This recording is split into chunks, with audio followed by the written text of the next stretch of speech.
Developing news coming out as we're hearing the warnings of the threats of Iran bombing the United States. Now, this is not the traditional bombing that you might think of ICBMs or intercontinental ballistic missiles flying across the world, coming down from the air and striking U.S. cities. But we're hearing the warning of dirty bombs, and that is bombs or nuclear warheads making their way across our borders that have been walked over, suitcase nukes, so to speak. And there is major concerns of that being here right now. Now, let me share with you the latest coming out today, July 12th, 2025, so that way you can see it for yourself. Take a look at the headlines. Iran can already build a dirty bomb. Now, I'm going to share with you video footage that has come out as we saw an interview coming out. Haggerty joins Varney and company on Fox Business on the threat of Iran and these potential dirty bombs that they're saying could strike. Now, I'm going to share with you the video footage. Let me know your thoughts on this. Are you concerned about the potential threat of Iran bombing the U.S. with nuclear warheads that have been walked across, dirty bombs, suitcase nukes, here that could be detonated? Now, in addition to that, we've already been hearing the warnings coming out as well. I've shared with you here on the channel of the Iranian fatwa crowdfunding efforts to assassinate Trump. The effort has now claimed to have raised $40 million for a bounty on President Trump's head. They're saying that if you are willing to assassinate the President of the United States, Iran will pay you $40 million. Now, this comes as I let you know that they said a drone might hit him. The Supreme Leader's advisors threatened to assassinate Donald Trump already. So there are threats of bombing the President, the United States in various forms and fashion. Now, this comes while also, take a look at the headlines coming out today. Iran is now saying that it will resume nuclear talks with the United States if guaranteed no further attacks against Iran. So Iran is saying, if you do not attack us, well, then we'll consider nuclear discussions with you. Now, this comes as well as, take a look at this coming out in the last 24 hours. The Pentagon has acknowledged that Iran's attacks on Qatar Air Base, they hit a dome that the United States used for communications. They are now saying that there was damage that struck the U.S. So there is a lot going on. I'm going to share with you the latest so you can see it for yourself and let me know your thoughts. Can Iran be trusted? If you think so, put yes. If you think no, put no. Let me know your thoughts. But again, the warnings, the threats coming out being issued by Iran against the president, against U.S. cities, saying, United States, you choose between war or peace. Which direction are you going to go? And as you're going to be seeing from these articles, we're hearing that Iran has enriched the uranium up to 60%, not 90%, which they said is necessary for a nuclear warhead on an ICBM. But you're going to see here in the video footage, they're saying that the 60% they already have, that's sufficient for a suitcase nuke, for a dirty bomb that could just simply be walked across, perhaps might already be here. After the last 4 years, the previous administration, the Biden administration, had those open border policies, and they believe that there are sleeper cells in the United States, individuals from Iran that have made their way here that want to commit attacks, and they might already have the ability to detonate a dirty bomb in the United States. Let me know your thoughts. Do you think that Iran can be trusted? I'm seeing those no's starting to pour into the comments. Or do you think yes? Maybe with everything that's unfolded, they will back off.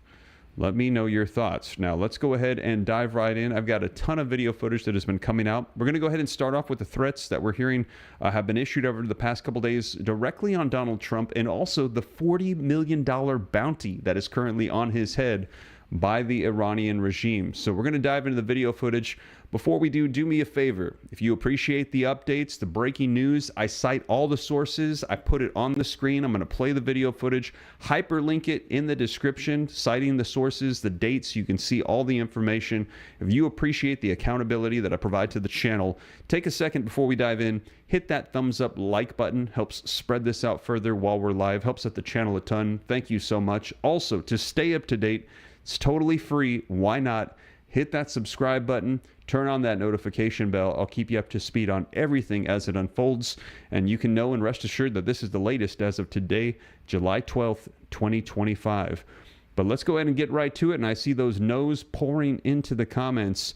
Let's take a look at some video footage. As we're hearing as of today, there is a $40 million bounty on President Donald Trump's head, and then we're going to be getting into the details of the concerns of bombings in the United States, but not through ICBMs, but through dirty bombs being walked into the United States. Let's go ahead and take a look. All of this coming as a fatwa, or religious decree from Iranian officials, is calling for the assassination of President Trump. And they claim to have created an online fund worth an estimated $40 million. Max Lesser is senior analyst for emerging threats at the Foundation for Defense of Democracies. He's been looking into all of this and does join us now live to discuss it a little bit further. First off, Max, thank you so much for being here with us. Can you kind of explain the situation here overall as a whole, what we're being told and maybe what we don't know just yet? Yeah, thank you so much for having me, Josh. So there have been a lot of threats issued recently by members of the Iranian government, Shiite clerics against Trump or just against Americans more broadly.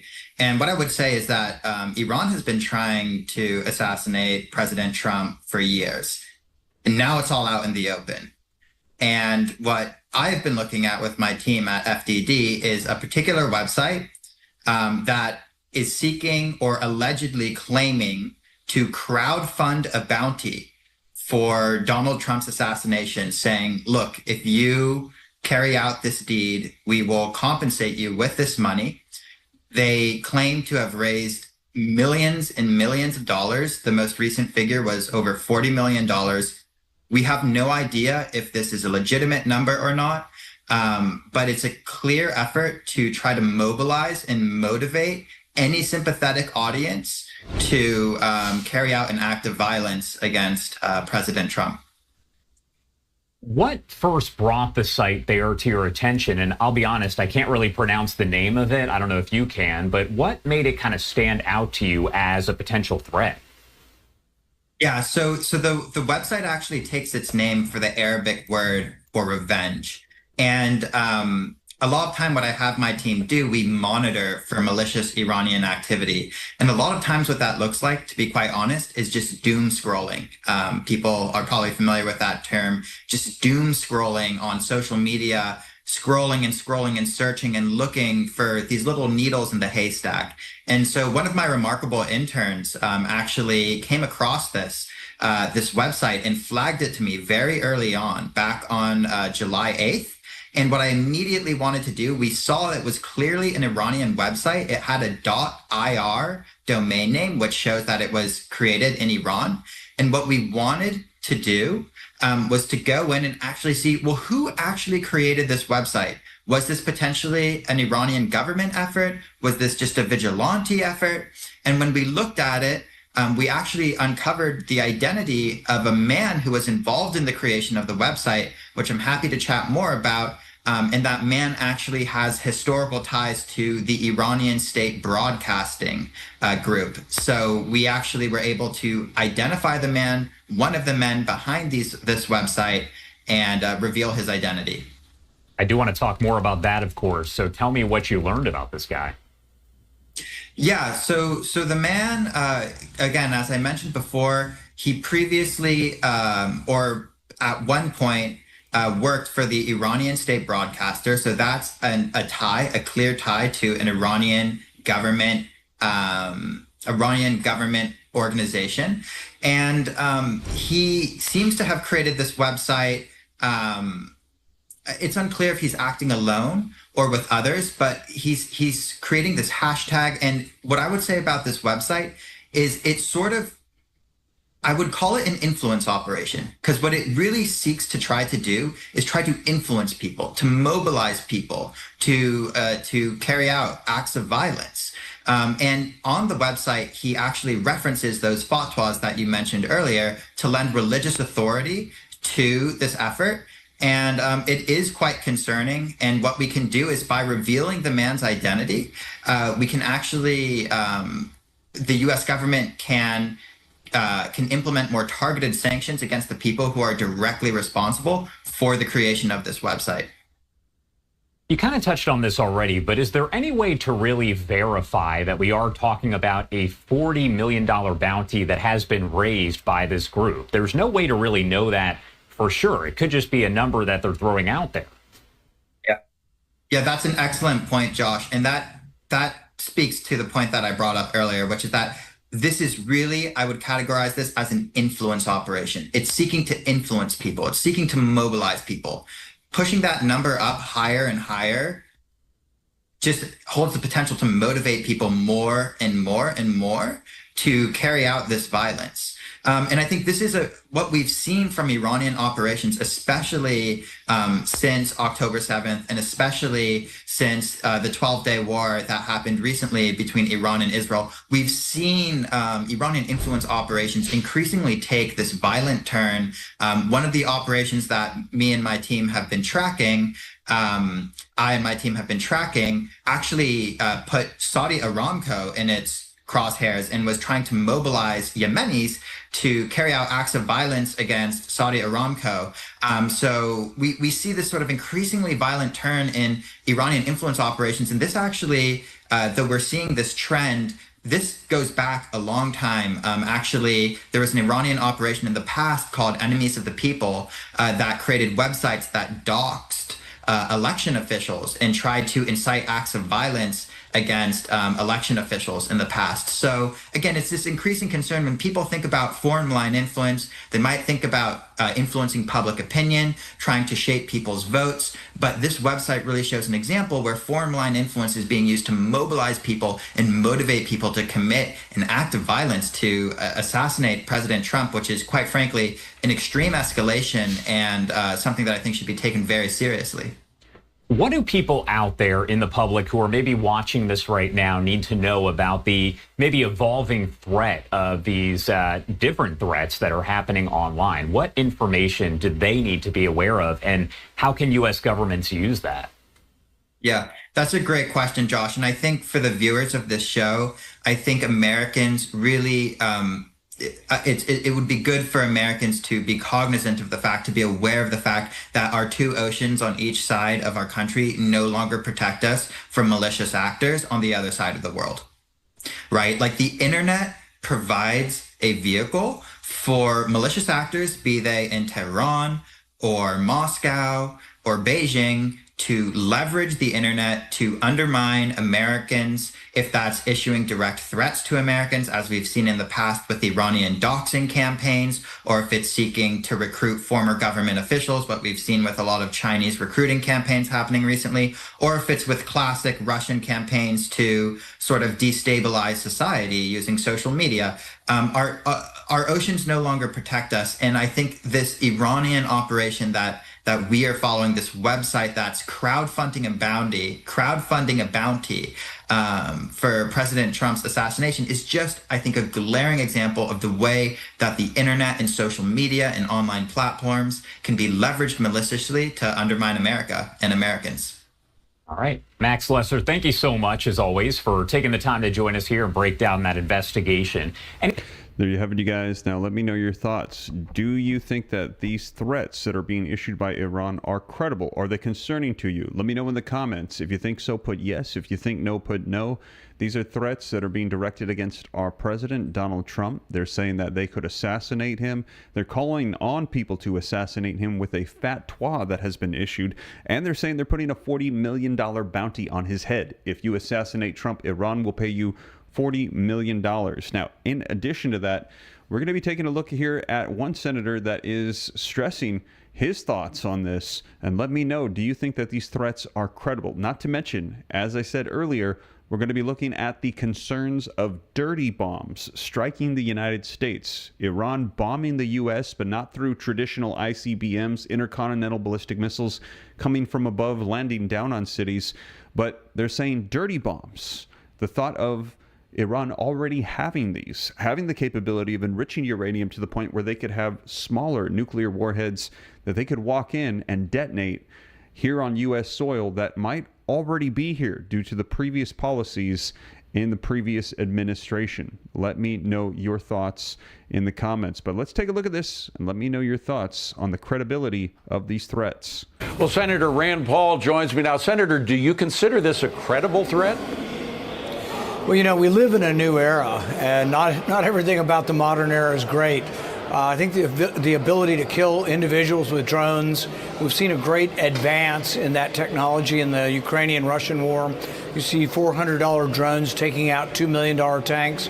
I think ultimately we are going to live in an era where people are threatened in everyday walk of life, where you live, where you are, by drones. So we do have to be very conscious of it. I take it very seriously.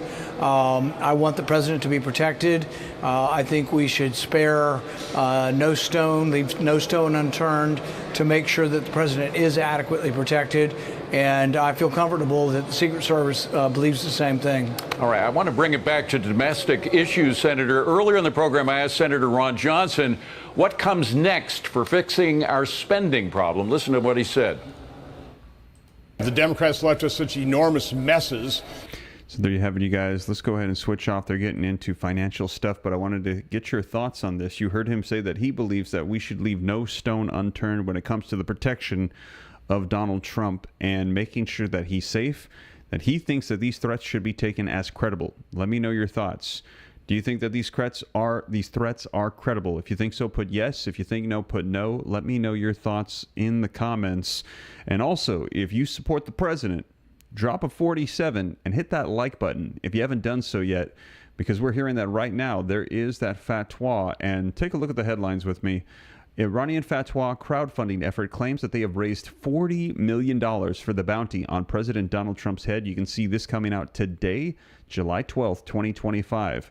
Now, let's go ahead and take a look at this article here that reads, a crowdfunding effort that claims to have raised a $40 million bounty for the assassination of President Trump has been linked to a former employee of Iran's primary propaganda network.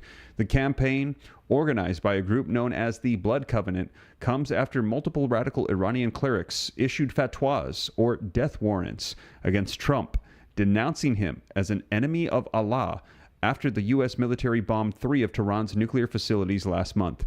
We pledge to award the prize to whoever can bring the militants and those who threaten the life of the deputy of Imam Mahdi. May our souls be sacrificed for him to justice for their actions, the Blood Covenant wrote on its website. The unhinged message also included a Trump image in crosshairs. And here you can see $40,286,867. Blood Covenant operates under the aegis of the Iranian regime, according to the U.S.-based Middle East Media Research Institute think tank.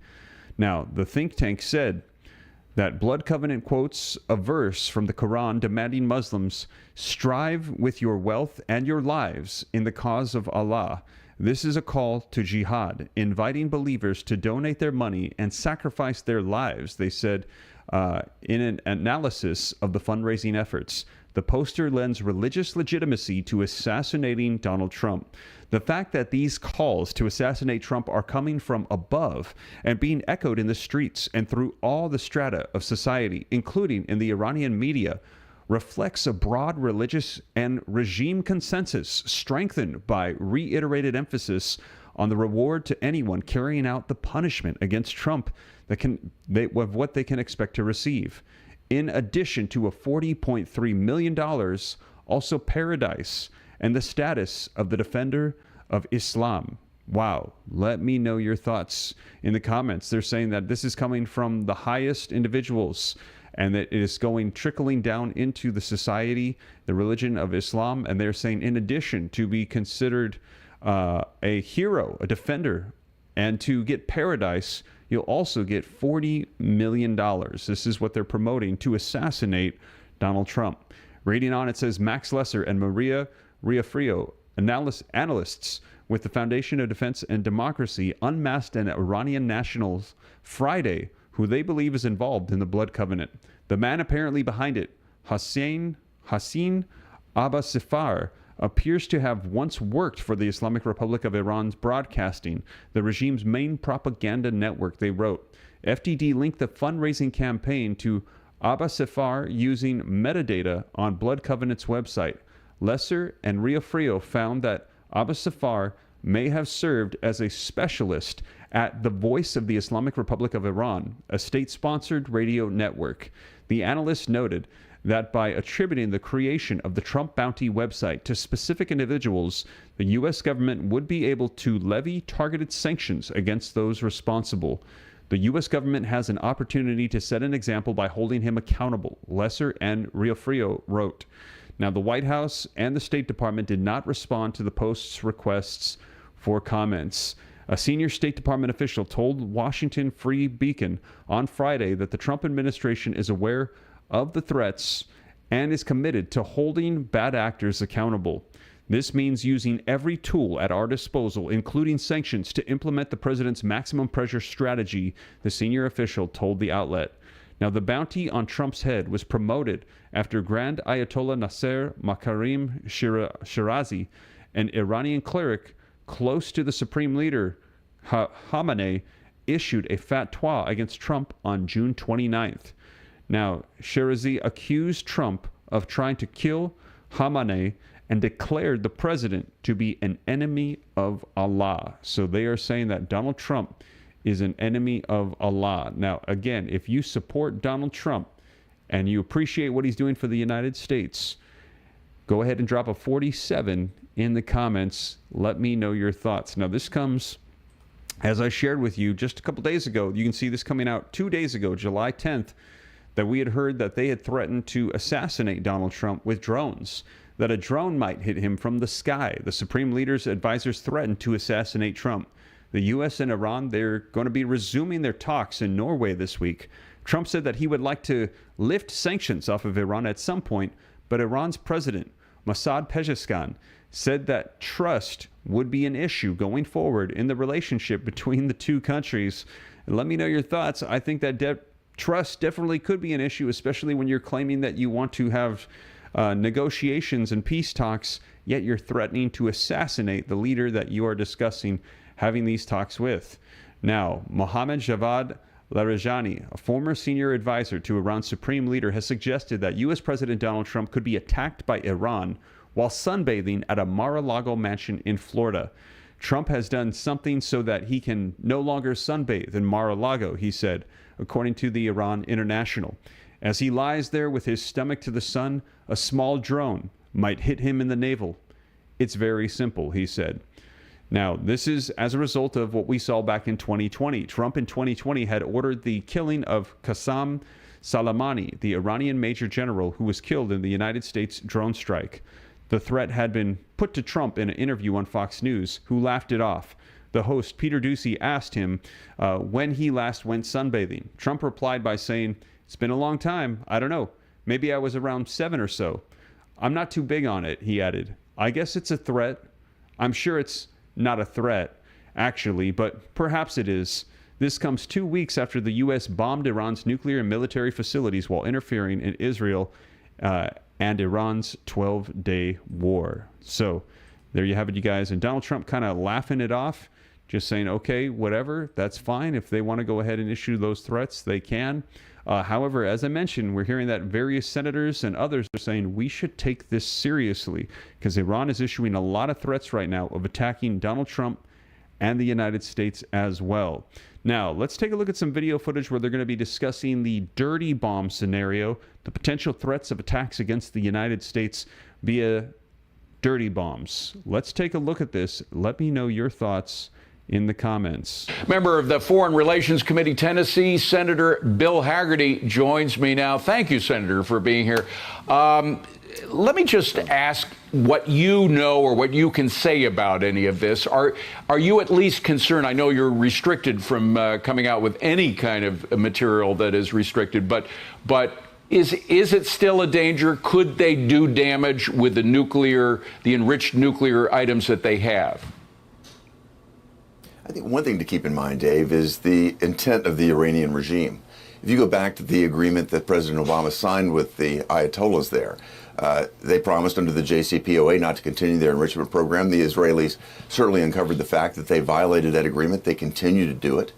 We've seen what's happened with these deep underground facilities. Why in the hell would they build underground facilities that far below the ground if they weren't trying to hide something? They've clearly had the intent to weaponize nuclear material. They've been enriching it. We've known that. This absolute obliteration of the facilities, and I have seen, and I think this has been widely documented, these facilities have been taken out. Is it possible that some fissile material could still remain? Yes, that is a possibility. That's what the Israeli intelligence is reporting right now. At least one report says that. But it's obvious to me that you've got a regime that has the intent. Certainly, if they have that sort of intent, they'd like to have the ability to weaponize it. That is what's happened, though. The weaponization capability has been completely destroyed. It takes months, if not years, to rebuild even parts of these facilities, and the facilities have been completely obliterated. So I think what we have done at a minimum is by multi-year protection from what the Iranians could do. And just to put a fine point in it, we know that they were responsible for a lot of terrorist activity going back decades. They still have cells all around the world.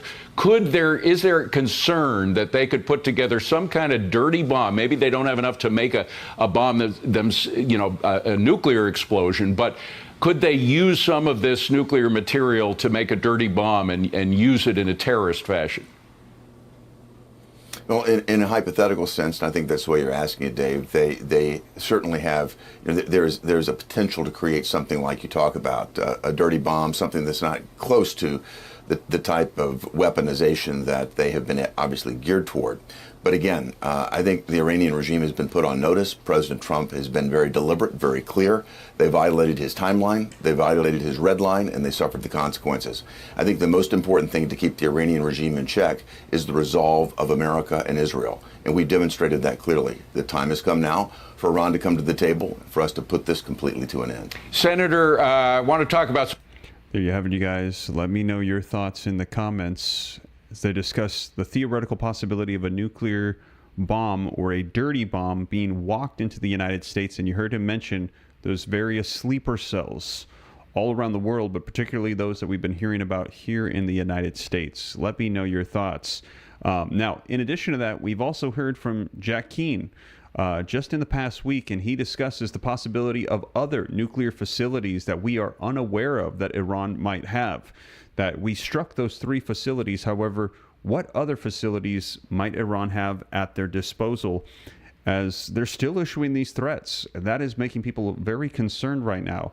How is it that they're being so bold? Is it just bravado, stupidity, arrogance? Let me know your thoughts. Or do they have more that they're not sharing with us that maybe we don't know about, or maybe the public doesn't know about, but maybe the United States does? Let me know your thoughts. Let's take a look at this video footage. One expert warns that Iran still wants to build a nuclear weapon despite the damage done to the program by U.S. strikes. Retired 4-star General Jack Keane joins me now. General, great to see you. Thank you for being here. Could Iran start rebuilding its nuclear program without us knowing about it? It's possible if there are some other secret sites that we're not aware of, which has certainly been their motif in building nuclear capacity. But the Israelis are all on top of this. We're on top of this as well.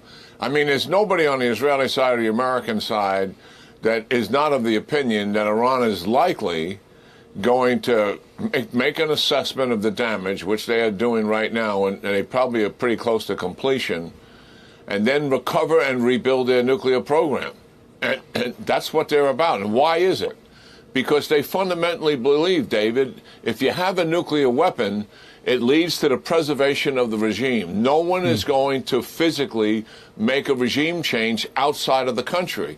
They look at Saddam Hussein, believe he would still be in power if the Israelis had not taken down his nuclear capability back in the 1980s. They look at Gaddafi, believe he would still be in power if he didn't voluntarily give up his program to the United States, his nuclear program, that is. So that's where they are. And we have to understand that. And they'll want to go back into negotiations to delay things diplomatically and use negotiations, as they have in the past, David, to cover the development of their nuclear program. And certainly our intelligence services are aware of that. Prime Minister Netanyahu is aware of that, and so is President Trump. There's ways that we can maybe safeguard against that from happening, certainly, if we do go back into negotiations. But I don't think these guys have changed their stripes whatsoever, even though they accepted a devastating attack on their country. Yeah. All right. Well, you mentioned Prime Minister Netanyahu. He is going to be meeting with Donald Trump today. The question is Gaza, are we going to get the hostages back, the remaining hostages, both dead and alive? Listen to what President Trump had to say about the hostages in Gaza. Roll it. I think there's a good chance we have a deal with Hamas during the coming week, pertaining to quite a few of the hostages. Yeah. You know, we've gotten a lot of the hostages out, but pertaining to the remaining hostages, quite a few of them will be coming out. We think we'll have that done this week.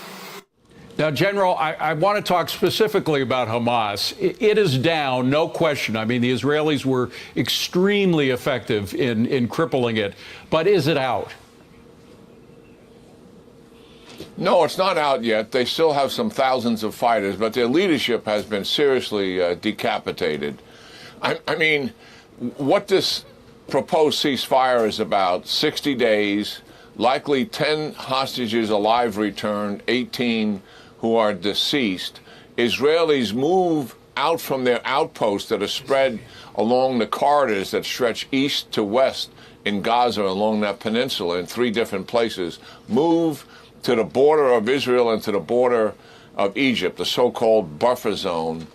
And then I think the thing that has held up the announcement of this ceasefire, they wanted to do it as a result of the meeting with the president and the prime minister today, but it's Hamas, as usual, who has challenges. What they're most concerned about is they want an end of war. In other words, they want Israel to stop the fighting and get out of Gaza. That is where they are.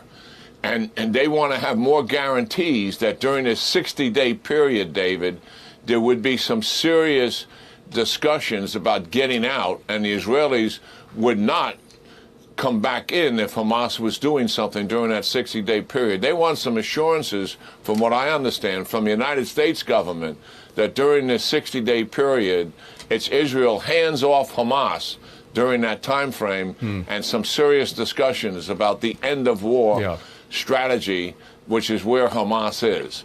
So yes, the hostages once again being used as leverage here by Hamas. We knew that. That's why they took them, you know, back on October the 7th. And we're right at the point where we're down to the last number of hostages, and hopefully we can get them out of there alive and they don't perish because of Hamas's staunch attitudes. One thing that is really works to our advantage, and I think Israel's as well, is the Abraham Accords and the expansion. Of course, the president's monumental trip to the Middle East was very important in working on that expansion. Is it conceivable that the existence of the Abraham Accords could force Gaza to be, at the very least, not an obstacle to peace in Gaza? Yeah, well, I think the Abraham Accords, the initiative was started during the Trump first administration. Jared Kushner, his son-in-law, led the effort on that, supported vigorously by President Trump. And certainly normalization with Israel is right there at the top of their list as a result of establishing some kind of peace and stability first. It's hard to imagine normalization taking place if the war in Gaza is still raging. The Arabs would likely not make a move in that direction. But look, at everybody in the region is fed up with Hamas. They have a rejectionist attitude. They want a one-state solution. And look what they've done to the Palestinians and the harm that they have brought and the hell they brought upon them as a result of this war. So, yes, you're absolutely right, David. It's right there.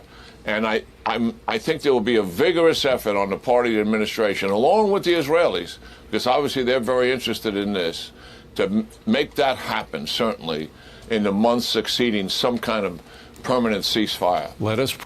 There you have it, you guys. Now, let me know your thoughts. Are we going to be going the direction of a ceasefire and peace, or are we going to be going the direction of war? Drop your comment down below. Let me know your thoughts. Put war or peace. Now, we're getting mixed messages because let me share with you the headlines that have been coming out. This coming out just today. Take a look. In the past couple of hours, Iran says that it would resume nuclear talks with the United States if guaranteed no further attacks. They're saying, hey, we're willing to do peace. Yet at the same time, we're hearing that there are concerns of attacks with nuclear bombs bombing the United States and assassinating the president, while they're also saying we're open to peace deals and negotiations as well. Mixed messages coming out from Iran to the United States. Let me know your thoughts. And I'm seeing war starting to pour into the comments. Let's take a look at this headline coming out today that says Iran's foreign minister said Saturday today that his country would accept a resumption of nuclear talks with the U.S. if there were the assurance of no more attacks against it, state media reported. Foreign Minister Abbas Araghchi said in a speech to Tehran-based foreign diplomats that Iran has always been ready and will be ready in the future for talks about its nuclear program. But assurance should be provided that in case of a resumption of talks, the trend will not lead to war, referring to the 12-day Israeli bombardment of Iran's nuclear and military sites and the U.S. strike on June 22nd. Araghchi said that if the U.S. and others wish to resume talks with Iran, first of all, there should be a firm guarantee that such actions will not be repeated. The attack on Iran's nuclear facility has made it more difficult and complicated to achieve a solution based on negotiations, he has said. So let me know your thoughts. Now, reading on, it says, following the strikes, Iran suspended cooperation with the UN nuclear watchdog, which led to the departure of inspectors. Araghchi said that under Iranian law, the country will not answer the agency's request for cooperation case by case based on Iran's interest. He also said any inspection by the agency should be done based on Iran's security concerns as well as the safety of the inspectors. The risk of proliferation of radioactive ingredients and an explosion of ammunitions that remains from the war in the attacked nuclear sites is serious, he said. He also reiterated Iran's position on the need to continue enriching uranium on its soil. U.S. President Donald Trump has insisted that that cannot happen. Donald Trump said Iran should not be able to enrich uranium. There should never be a world that we live in where Iran has nuclear weapons. As they shout, death to the United States, death to Israel. They call the U.S. the big Satan, Israel the little Satan. Israel claims it acted because Tehran was within reach of a nuclear weapon. U.S. intelligence agencies and the International Atomic Energy Agency had assessed Iran last had an organized nuclear weapon program in 2003, though Tehran had been enriching uranium up to 60%. A short technical step away from weapons grade level of 90%. And we're hearing that jump from 60 to 90%. Many experts are saying could only take a week or two at the most. So they are just one step away from having nuclear warheads. Iranian President Mossad Pezeshkian, in an interview published Monday, said that the United States airstrikes so badly damaged his country's nuclear facilities that Iranian authorities still have not been able to access them to survey the destruction. Wow. So there you have it, you guys. Let me know your thoughts in the comments down below, as we are hearing that they're saying that they're willing to get into talks, yet at the same time we're also hearing them say that they are willing to attack the president, the United States, to use nuclear dirty bombs potentially, is the warnings that are coming out. And also take a look at this video footage coming out. Now, this just coming out here, it looks like just in the past 24 hours, Iran is claiming that it could strike the United States and Israel every single day for the next 2 years, according to reports. More threats coming out from Iran. Let's go ahead and take a look. Welcome back. Israel and Hamas moving closer to a ceasefire. The White House is pushing for an end to this war. Now, the current proposals on the table, which I discussed with the Prime Minister of Israel this week, would include a 60-day pause in fighting, the release of some hostages, and increased aid into Gaza, whose delivering that aid is under discussion. Now, Hamas claims it will release 10 hostages in a bid to reach the deal, but it is also demanding many things, including that Israeli troops withdraw entirely from Gaza. Israel says that will not happen. The troops will stay put.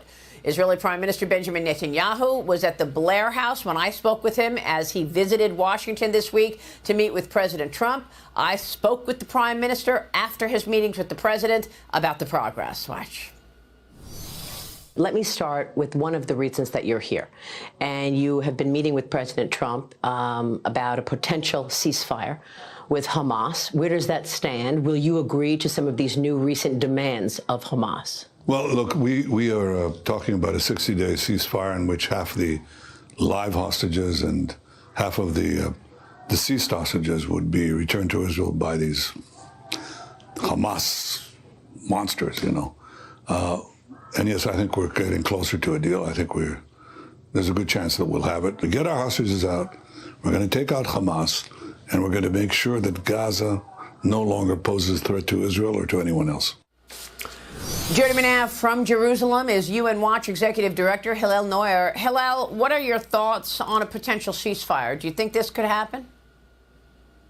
I think it could happen, but let's recall that Hamas is a terrorist organization with a history of exploiting Day 1, month 3, month 6, forever. These 4 milestones represent ceasefires to rearm and regroup.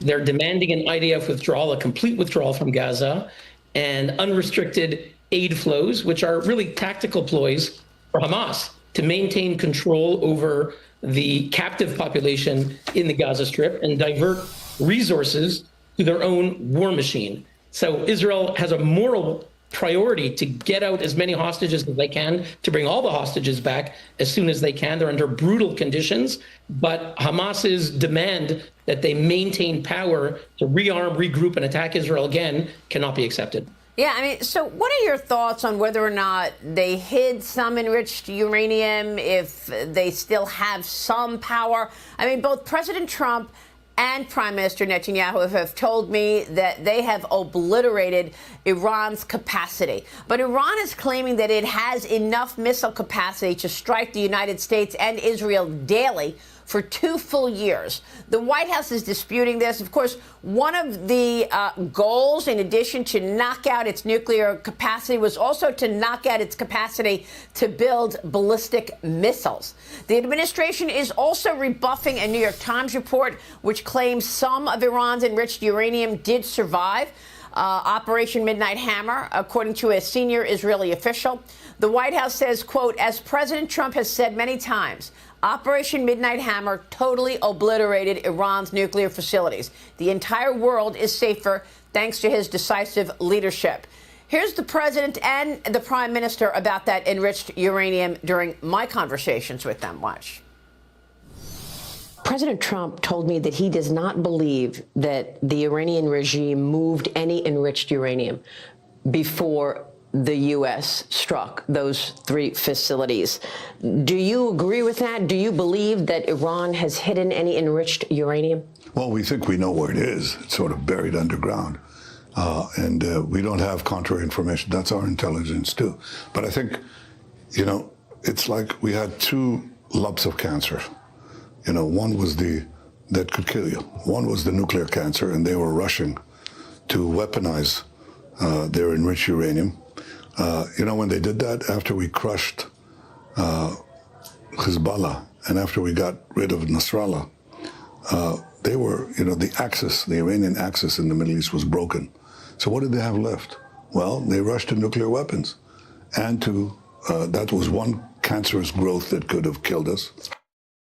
Do you think that the Iran regime hid some of the enriched uranium before the strikes? No. You mean, did they take it out of the deep one? No. Because you were pretty clear you can't have a weapon. You're going to have to come to the talk. Something's going to happen. I don't think they did. No. We didn't give them much notice because they didn't know we were coming until just, you know, then.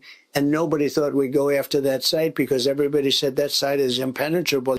No, they didn't. But I do believe they had people there because you had cars. You know, they were saying cars. And those were masons. Those were people working with concrete. They were trying to seal up the entrance to where the bomb would most likely go in.